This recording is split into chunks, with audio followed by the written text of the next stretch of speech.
Good morning, good afternoon, good evening to you wherever you are in the world. I hope you are safe, well, and thriving. Thank you for joining me for this lecture, which we are going to get into the beginnings of the American Revolution. In particular, I'm going to be looking at the first major event of what would be called later on the American Revolution, and also to give you a couple of more events that really started to contribute, to that American identity. Last lecture, we looked at several different events that were really contributing, to what would eventually be called, the American Revolution.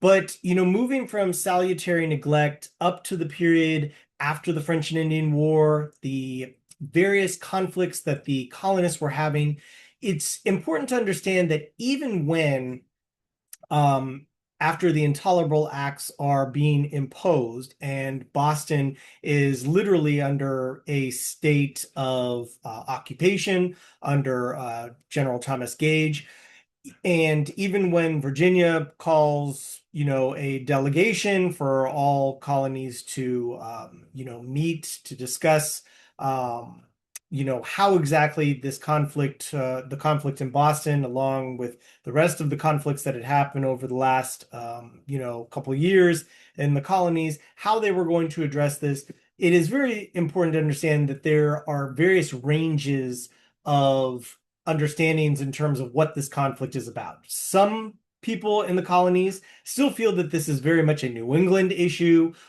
given the way that New England has responded, particularly Boston, to the engagements with the British, whether that is, the violence the street warfare that is going on in the towns, or the attacking of customs officials, or the dumping of tea, like during the Boston Tea Party, and destruction of private property.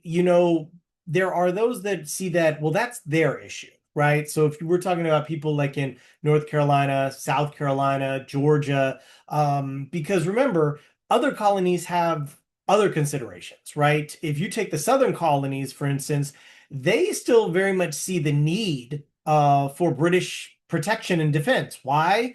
Because they have two groups that they need to continually be concerned about in terms of attack. One would be the slaves that the Southerners have imported for labor on their plantations and for their cash crops. The other are Native Americans. And so, this is one of the reasons why they don't necessarily see this sort of unified aspect. And so, what we're going to be talking about is how other events begin to create these divisions within colonists, really putting people in various camps in terms of how exactly they see, the role of the British in terms of the imposition of various taxes and laws, the presence of the military, and then those who are working to resolve that, as well as to create some sort of fundamental difference. But it is important to understand that at this point that it is not an American identity. There is not some sort of unified understanding or approach.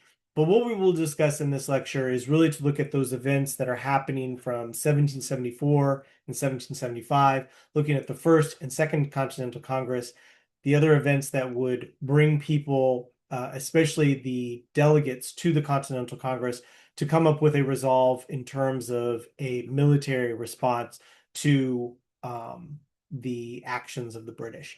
And that will eventually lead us into what we will end with, which is the Declaration of Independence. Okay, so let's go ahead and let's get into it. So in the last lecture, we looked at how the Virginia House of Burgesses calls, for all representatives from each of the 13 colonies to arrive in Philadelphia to discuss how exactly they were going to address these issues, namely the intolerable acts. Um, it had some individuals, especially in Virginia, had come to see the actions of the British to be quite provocative. That even in some of the statements in the House of Burgesses, which is the representative state legislature in the colony of Virginia, there was a statement that was made that an attack on one of the sister colonies is an attack on all. That certainly gives you an indicator that people are starting to think of, you know, not just separate colonies, but this is actually a group that actually has more in common, that there is something that actually binds them together. And while that is not necessarily totally figured out, there are individuals who are coming from Virginia, going to be at the first Continental Congress, and do have some of these ideas. But most of the individuals who are coming to this gathering really are trying to figure out how we can try, and when I say we, I mean the colonists themselves, how exactly they can get back to the good old times, right? When things were actually good. Namely, that the British pretty much left them alone. They were able to govern themselves, manage their own affairs, and they really had very little interaction with British officials or British policies or British issues at all. Everything just seemed to be pretty good before 1763, essentially. And that's what many people would like to do, is they want to just get back to that discussion.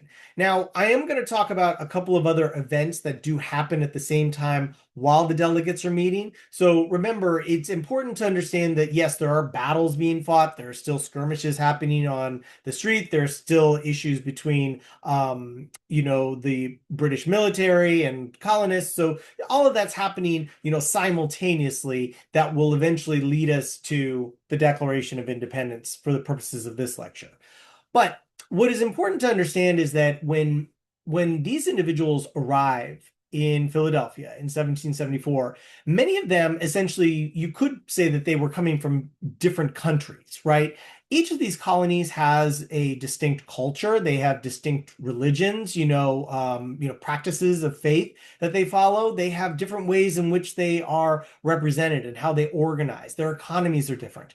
And so there already, prior to the arrival, there were already many assumptions about each of the colonial representatives. I mean, many of the people that are coming from Massachusetts, these people are seen as rebels. They're seen as individuals that are trying to bring, every single colony headlong into a war that many people don't want and don't feel that they can win.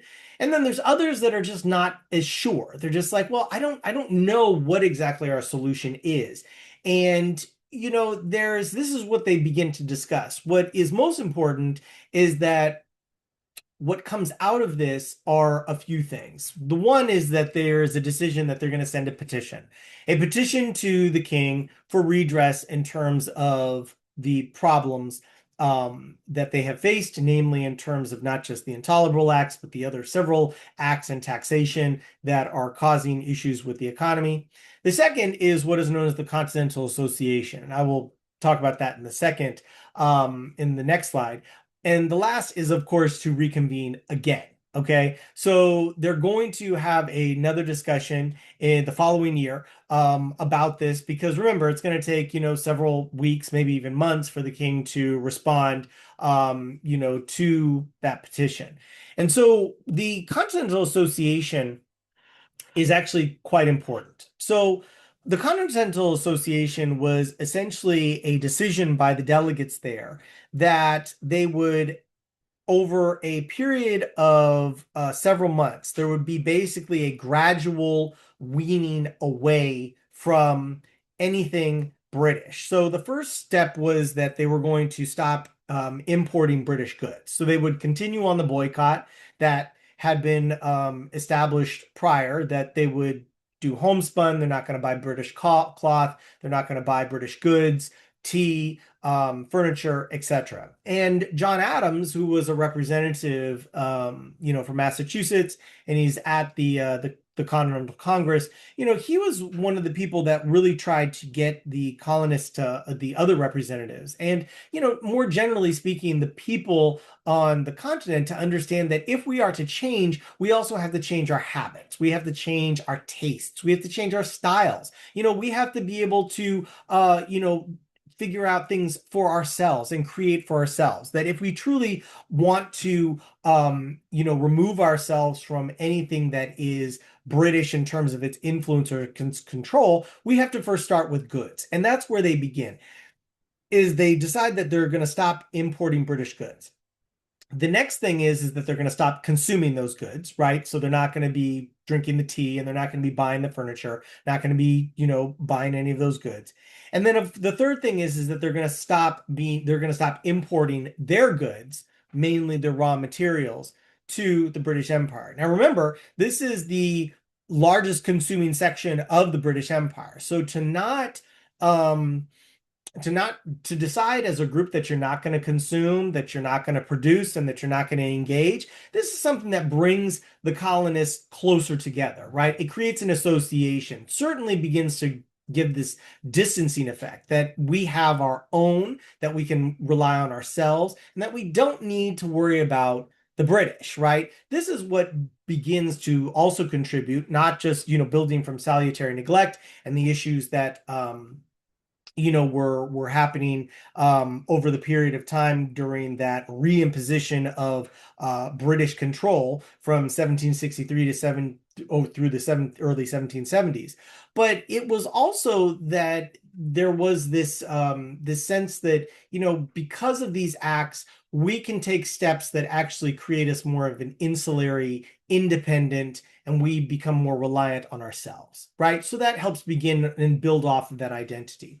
Now, what's important is that because many people thought that, they're not going to follow these policies, that the decision is made is that each colony and in every major town would set up what are known as committees of safety. These committees of safety would essentially be elected men from each town who are basically there to enforce the boycott, right? That nobody is importing British goods, they're not consuming British goods, they're not engaging or profiting from trade with the British.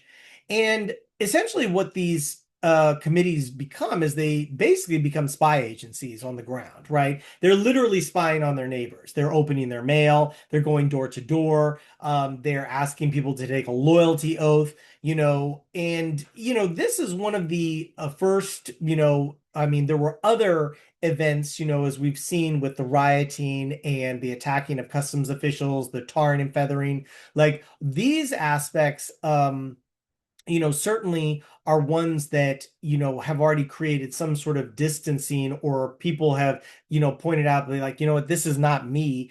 But this event, the committees of safety, really begins to put people on one side or the other. And this is the first, point where these committees of safety, when they are going around, house to house, and they're checking people's mail, and they're, checking to make sure that people are obeying the boycott, that this is where that label loyalists come from, because a loyalist was an individual who favored, British policy. They were not people who were interested in mob rule. They didn't like this idea of, groups going to, customs houses or to, stamp officials and, burning things down or destroying private property, right? They don't like this idea. And so, people who were labeled as loyalists were often run out of town, right? Or they were made to be ostracized by the community. They were told that, neighbors couldn't talk to them, friends couldn't talk to them, right? They become isolated. And so many of these people who become loyalists either flee,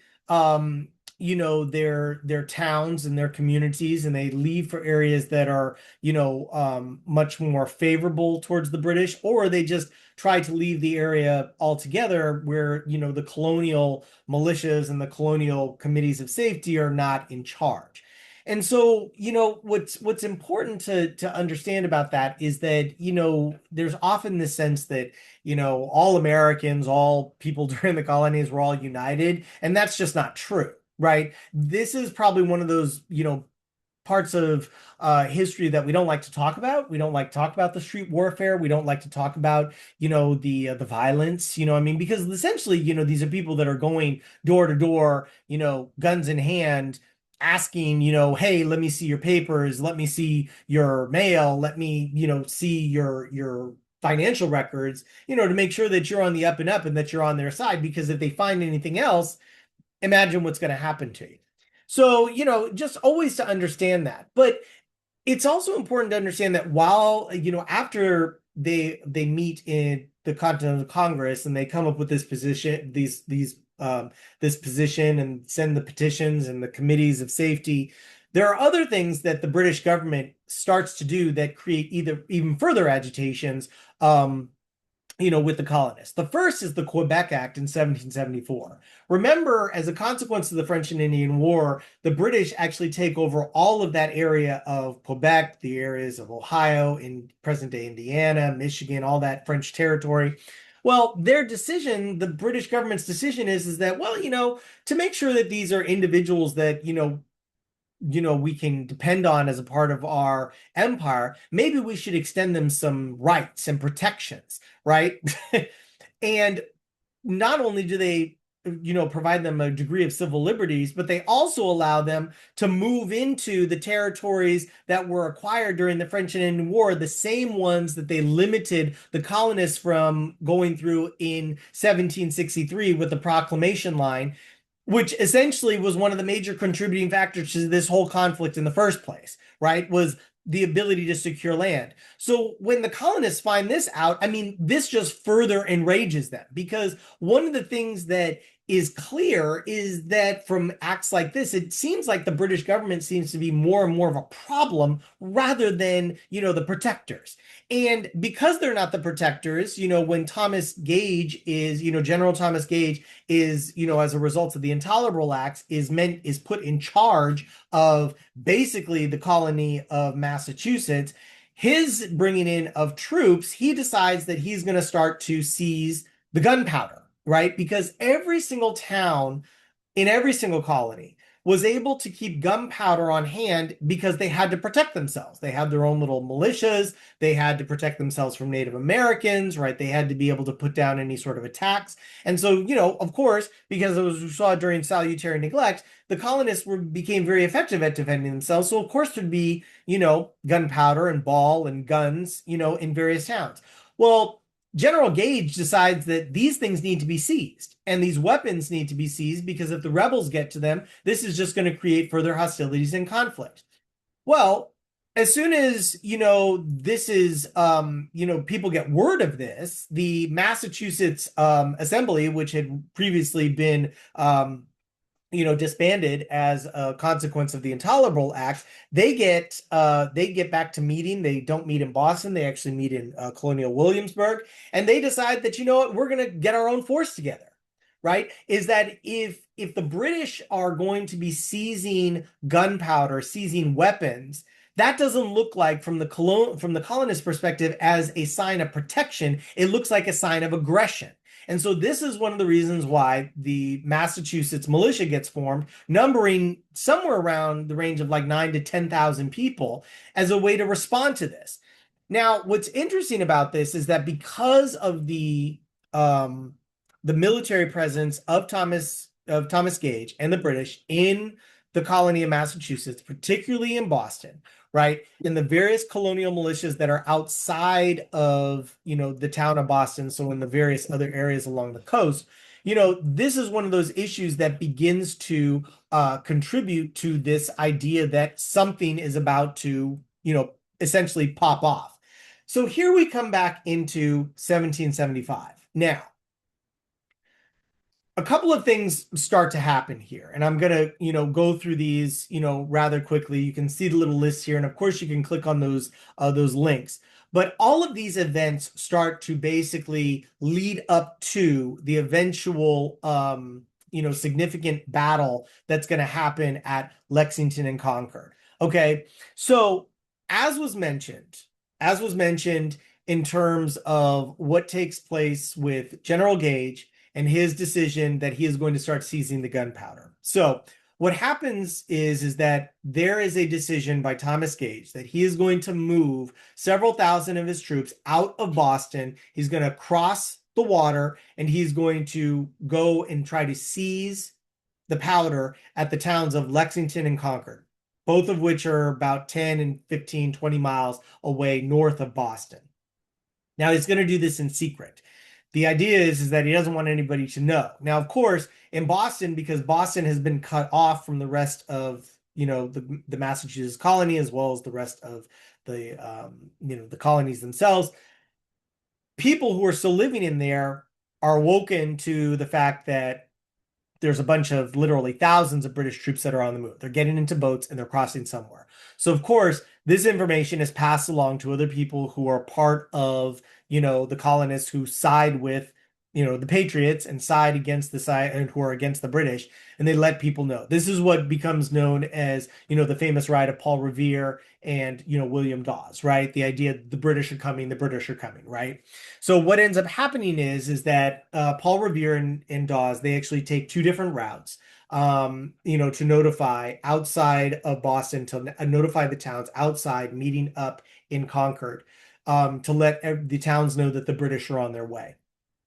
This basically alerts them, so it's no longer a secret mission.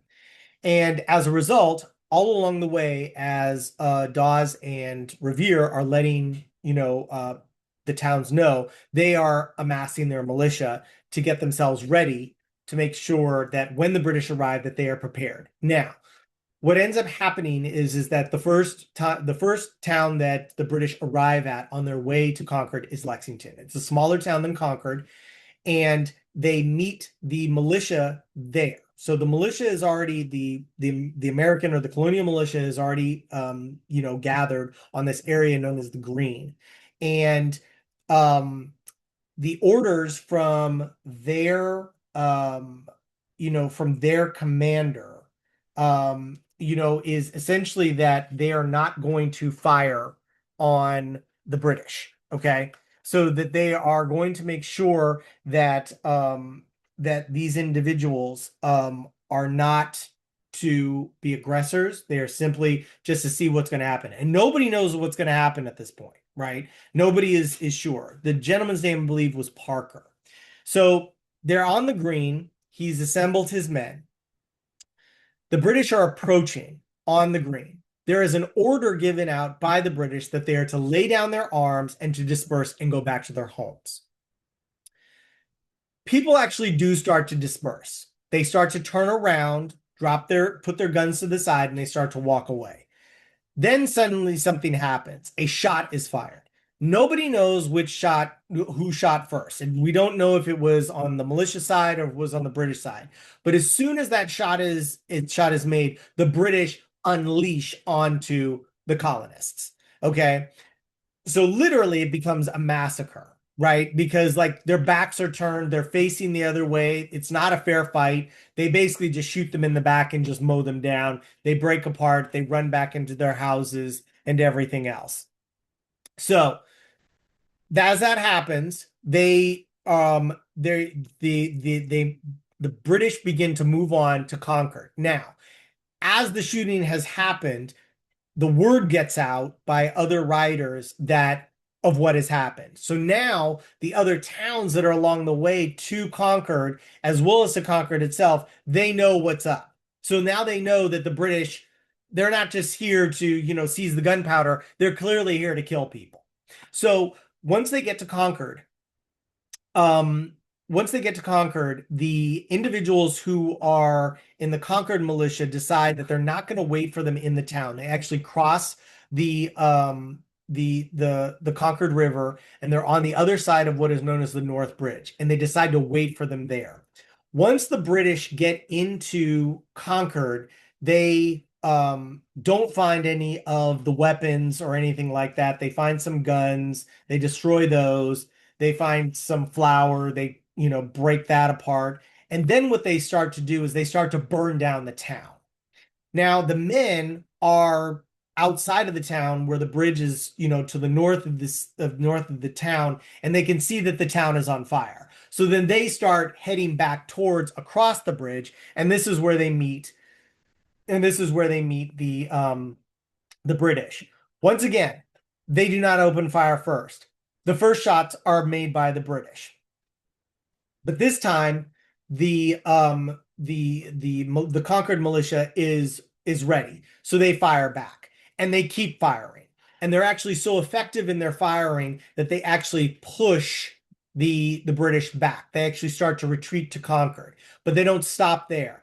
All along the way, the colonial militias follow them. They follow them all the way to Lexington and all the way back to Boston.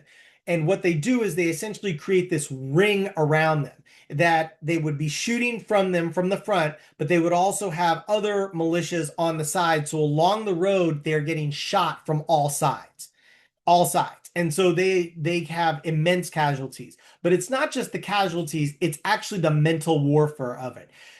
When you are going into battle believing that you are the strongest army, you're the better army, these are a bunch of farmers, what are they going to be able to do? And you also don't think that they're going to fire back at you, it messes with your head. The Battle of Lexington and Concord was extremely devastating for the British because what it showed is that there is a colonial resolve to be able to respond and that they can get beat. Now, when they actually retreat back to Lexington, they actually are able to regroup. They fire back. They start to burn parts of the town. But then the colonial militia fights back again, pushes them all the way back to Boston. So they get all the way back to Boston. And once they get back to Boston, the people who are in Boston are seeing them come in, and they are seeing the British troops rattled. They're seeing that they've been, injured, that many are dead. And the people in Boston are like, okay, well, what exactly just happened? So then word starts to go out, and word gets out as to what had happened. And so now everybody in New England has now come to the conclusion of what exactly this is all about, right? John Adams, who was actually, because the Continental Congress hadn't met yet, he actually saw the ends of this battle, um, and he saw the consequences of it. British people dead, regular colonial militia, not trained soldiers dead. And he eventually is going to take this to the Second Continental Congress, to try to get support, for this, for the militia, to try to, be able to get this, to get more support from the other colonial officials.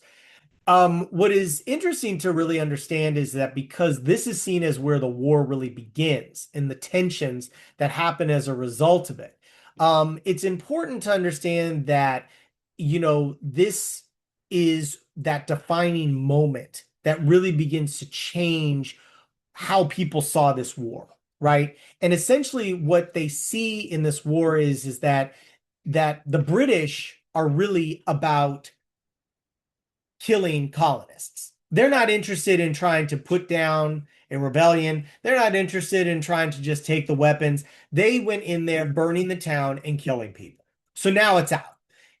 It's and for many people in New England, there is no getting back to this, right? We're not going to be able to get back into any sort of sense of like, oh yeah, everything can go back to normal. Clearly it cannot, because we don't want the same things. You want to get rid of us, you want to annihilate us. The second thing that this conflict demonstrates is that there's a colonial resolve, right? They clearly see that they can beat this opponent. They clearly see that they have the ability, that the British government, the British military is not invincible, and that this is something that is going to rally other, colonies to their aid. And that's what brings in the third point: New England unity.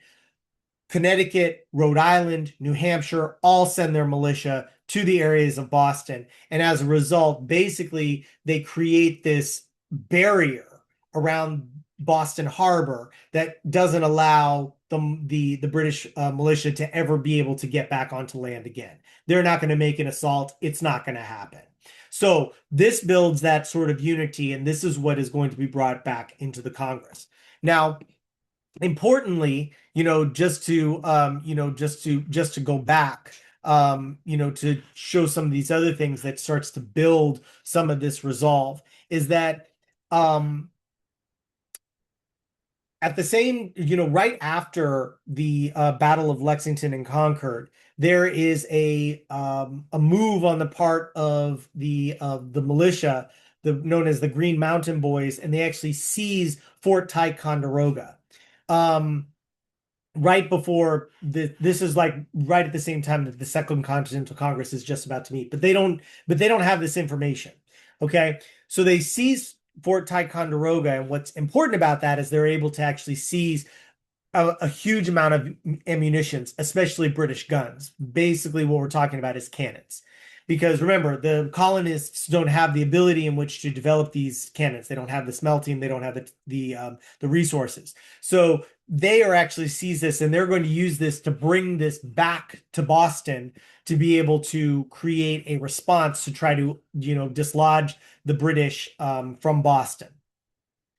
While in the Second Continental Congress, another major milestone that happens um, is that when the Continental Congress gets word of the Battle of Bunker Hill that happens. So, Bunker Hill, just so you all know, is that the decision was made is that the Massachusetts militia needed to take positions above where General Thomas Gage and his ships are located in Boston Harbor. So they decide to stake a position on two areas known as Bunker Hill and Breeds Hill. Bunker Hill is a little bit higher than Breeds Hill.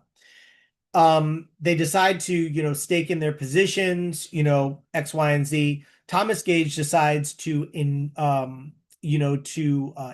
them on June 17th.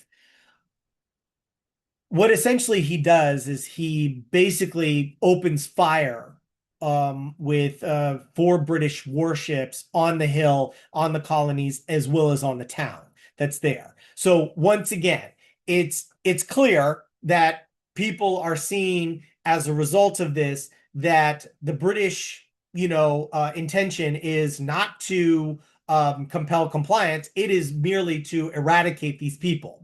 That's essentially what this is. This information gets up, excuse me, to the Continental Congress that's meeting in Philadelphia again. And people are, very despondent about what has happened. This is clearly a further provocation. They still haven't received their response from King George about their petition, the previous one that they did. And so what is decided is that the Massachusetts delegation decides that we need to get more people behind us, that this can't just be a New England fight. We got to get somebody else. Now, if anyone was going to be able to help in this cause, it was going to be somebody from Virginia. Why? Virginia's the largest colony. They have the largest wealth. We need their support. So John Adams, who's a representative, as well as the other representatives from Massachusetts, come up with a plan, is that they are going to nominate somebody to lead the militia to build a continental army. The militia in Massachusetts to mainly become a continental army for all 13. But instead of nominating somebody from their own area, they decide to nominate George Washington, who is one of the representatives there for the colony of Virginia. This is quite provocative because what it does is it shows that one colony is looking to the leadership, the support, and the help from another, and that that the New England colonies are not just willing to do it themselves. They believe that, we've got to bring other people into the fold, and it works. George Washington is elected, general, and he eventually has to go back up to Boston to try to deal with that. So then he leaves. Of course, once again, so the battles are going on, the issues are happening, but then there are still, an olive branch position is sent, to the king again to try to get for redress, and we're trying to get, more support, going forward. Interestingly enough, that as the Second Continental Congress is meeting and they come up with this ability to be able to put George Washington as commander, of the armed forces, the General Washington in front of the armed forces. The decision is that, how exactly are we going to be able to, petition and figure out what is going to go on with the Revolutionary War. Now, as winter comes in, George Washington is up with, several other problems. He has problems with his enlistments. Many people are, they're only enlisted for a short time and then they decide to go home. And so they are losing in terms of people, and it's only because the British haven't seen at one point in 1770, in the winter of 1775, how dejected, the military is. Like they're not in a good position. If the British had known and they invaded, they would have, immediately been, completely crushed. Interestingly enough, though, John Adams just is trying to get more resources, more money, more support. And while they are doing this, they in 1775 in October, they actually, I think they get the information in December, but there was a proclamation of rebellion. And you can click on it here and you can read it. And essentially, what this proclamation says is that this is coming from King George III. He gives this proclamation in Parliament because he's clearly read, the petitions, and he knows what's going on out in the colonies, and he essentially just labels every single one of these individuals at the Second Continental Congress. They are rebels, right? These are people that need to be taken down. That we are ordering all of our officers, civil and military, to get these people and to make sure that once they are arrested, that they will be hung. Okay, that they are ill-designing men. They are rebels. They have levied war against us, and they have forgotten the allegiance, right? In the words of King George III, the allegiance that they owe this country. And as a result of that, right, this is what brings, the colonists and the leaders even closer together, right? The representatives. Benjamin Franklin, probably said it best. He was like, well, as a result of the King's proclamation, it's not that we will, either we're all going to hang alone, or we'll all hang together. Essentially, that is what it's brought this unity, is that, hey, we're all rebels, we're all going to die, we might as well keep going, right? It's almost exactly like what Patrick Henry said. He was like, well, if this is treason, let's just make the most of it. Let's do the most of it. And so this idea that they're all going to be in trouble, this creates more unity, right? A further sense that there's going to be independence.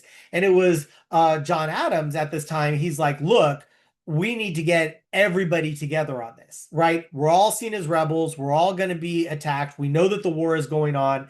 Clearly, we can't have a peaceful solution to this. What do we do, right? And then what brings up even further unity is the response by George Washington to Thomas Gage. The battles that happened on Bunker Hill, George Washington is able to create a, motley type of fort, with the guns from Fort Ticonderoga, and he creates an assault known as the Siege of Boston on Thomas Gage, and Thomas Gage flees from Boston. This event is what is going to create more support, right? That this fact that of what has happened in Boston, the fact that there is a Continental Army, the fact that the proclamation has branded them all rebels, is that now the colonies are starting to see themselves all in this together. And Mr. Lee, who is a representative from Virginia, is able to, he departs for Virginia, goes to the House of Burgesses, is able to get freedom from the House of Burgesses to propose a resolution. And the resolution, as you can see, if you click on the link here, it'll actually, take the whole thing. I actually take a look at this link instead, right? So on this link right here, it says it really simple, and he gives it in the Continental Congress. It says, resolved that these united colonies are and of a right ought to be free and independent states, that they are absolved from all allegiance to the British crown, and that all political connection between them and the state of Great Britain is and ought to be totally dissolved, that it is expedient forthwith to take the most effectual measures for forming foreign alliances, that a plan of confederation be prepared and transmitted to the respective colonies for their consideration and approbation. Okay? Big deal, right? This is a huge deal. Why? Because at the time, most of the colonies were still not on board. They were like, well, maybe there's a peaceful solution. The largest colony, the most powerful colony, the richest colony has just said, we don't think that we should be a part of the British Empire anymore. We need to be dissolved from this union. The Massachusetts delegation, the New England delegation absolutely think this is a great idea. So they second the motion, and then they're going to debate on it. The debate goes on for hours, into the next morning, like until like 4 or 5 in the morning. And remember, this is this is in June. It's hot, right? It's extremely warm. And so they are talking about this and arguing against it. And essentially what happens is that this resolution gets into this idea is like, okay, so if we're going to do this, who's going to help us? Argument is that France, because it is a enemy of England, that they can help us out, that we can create our own confederation, and that we can create our own declaration, right?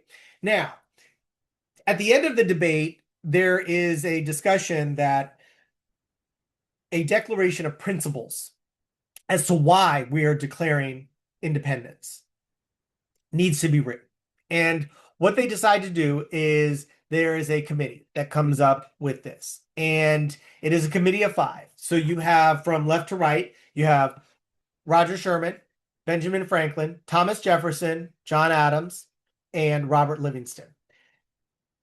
The first draft it is decided that Thomas Jefferson will write it. He is 33. He is going to write this this piece in a room that he is renting not far from Carpenter's Hall. And what he does is he decides that he is going to sorry, let me go back. There we go. That he is going to pull from the ideas of Plato, Aristotle, John Locke, other Enlightenment thinkers on the subject. And he is going to come up with a declaration of sentiments. Now, most of us are aware of the wording of it in the beginning. This idea that we declare, as you can see it right here, in these statement of principles.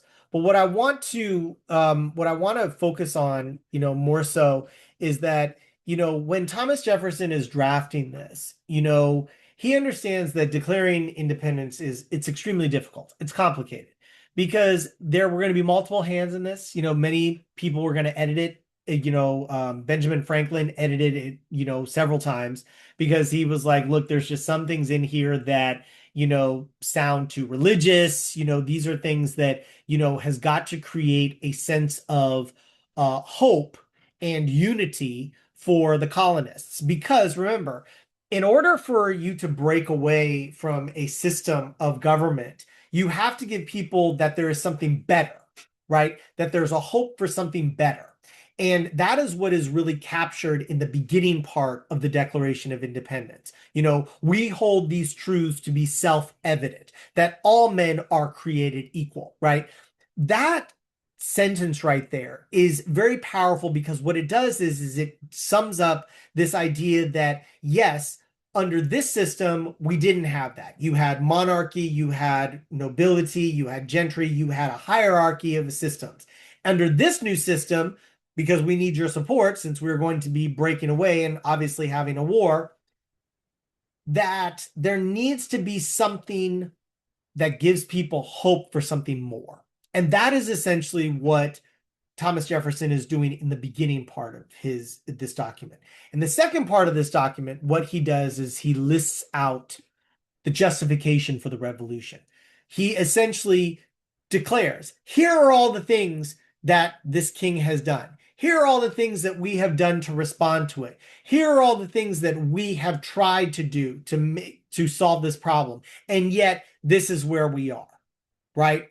And what is very interesting about this is that if you read the statement of principles, these unalienable rights, life, liberty, the pursuit of happiness, and that governments derive their powers from the consent of the governed, right? Not despot kings that choose to say that they rule by divine right, but that your power is vested in the people. This is something that is meant to get people more unified in terms of that. And so when we break down the document, and you can see a draft of it here, that there is a preamble, these words that are designed to convince Americans, to put their lives on the line. There's a list of grievances, so that people can understand why we are fighting. What is the justification? This isn't just, because remember, they were labeled as rebels, right? They are labeled as a motley crew. They're labeled as, people who don't know what they're doing. No. We're going to give you an eloquent discussion as to why exactly we are doing this. And then the resolution for independence. Okay. And now you can play it right here, which is an absolutely, listen to the whole thing. Because one of the things that, really captures in this is that this document, because of its simplicity in language, but its powerfulness in terms of the message, is what has inspired others. And you can see the document here. You can click on it and it can, you can read it right here. What's fascinating is that it's right here. When in the course of human events, it becomes necessary for one people to dissolve the political bands which have connected them with another, and to assume among the powers of the earth the separate and equal station to which the laws of nature and the nature's God entitle them, a decent respect to the opinions of mankind requires that they should declare the causes which impel them to the separation. That is clearly from the Enlightenment. That's John Locke all the way, right? This idea that the entitlement to a freedom, to entitlement to a sense of liberty, right? And this paragraph right here, gives the whole aspect of what they are fighting for, and then lists the grievances, and then justifies why exactly. We, therefore, the representatives of the United States of America, in General Congress assembled, appealing to the Supreme Judge of the world for the rectitude of our intentions, do in the name and by the authority of the good people of these colonies, solemnly publish and declare that these united colonies are, and of a right ought to be, free and independent states, that they are absolved from the allegiance to the British Crown, and that all political connection between them and the state of Great Britain is ought to be totally dissolved.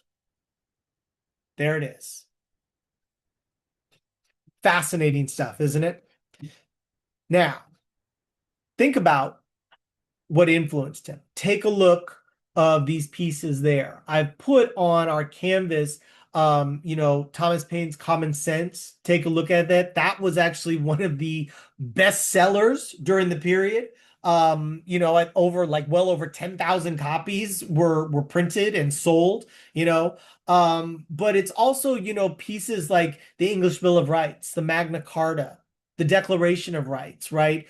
John Locke's second treatise on government. Take a look at these, because these are the ideas that are influences that are really in the essence of our Declaration of Independence, right? This idea, because one of the things about the Enlightenment that I want you all to know is that the Enlightenment was all about change. How people, how societies can change for the better. That the version of ourselves is not it is not something that is intractable. It is not something that remains, always intact. It is something that it can evolve and that it can change over time. And it is important for, us to recognize that the impact of the Declaration of Independence, was the document that inspired, the French Revolution, various other declarations of independence, from Spain, if you're looking at the various colonial powers in South America, to even declarations of independence, from Mexico, like the Texas Declaration of Independence.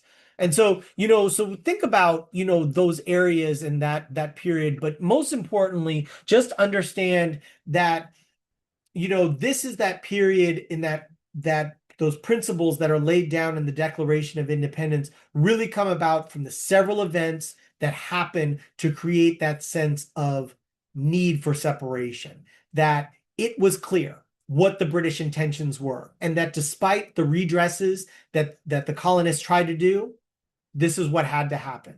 And so what we will see as we go forward is how exactly they're going to be able to put this independence into action and to build and form a government.